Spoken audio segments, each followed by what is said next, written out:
अनेक दिवसांच्या प्रतीक्षेनंतर 2 जुलै गुरुवारी सकाळपासूनच लाखांदूर तालुक्यामध्ये पावसानं दमदार हजेरी लावली आहे। पहाटेपासूनच सुरू झालेल्या धोधो पावसामुळे संपूर्ण तालुका चिंब भिजला असून पावसाच्या आगमनानं शेतकऱ्यांच्या चेहऱ्यावर समाधानाचं हास्य फुललंय। यंदाच्या पावसानं उशीर केल्यामुळे खरीप हंगामाबाबत शेतकऱ्यांमध्ये चिंता व्यक्त केली जात होती। मात्र पेरणीची तयारी करूनही आभाळाकडे डोळे लावून बसलेल्या बळीराजाची चिंता अखेर दूर झाली आहे। मुसळधार पावसामुळे शेतांमध्ये पाणी साचू लागलेलं आहे। भात, सोयाबीन, तूर आणि इतर खरीप पिकांच्या पेरणीला वेग येण्याची आशा निर्माण झाली आहे।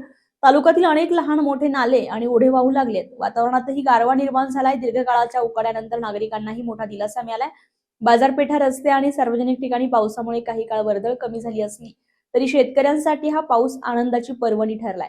कृषी क्षेत्रासाठी जीवनदायी मानला जाणारा हा पाऊस आगामी खरीप हंगामासाठी आशादायी ठरणार असल्याची भावना शेतकऱ्यांनी व्यक्त केली आहे। आता पुढील काही दिवस पावसाची अशीच संतुलित साथ लाभल्यास यंदाचा खरीप हंगाम भरघोस होण्याचा विश्वास व्यक्त केला जातोय। मच्छिंद्र मावळे, स्टार महाराष्ट्र न्यूज, लाखांदूर।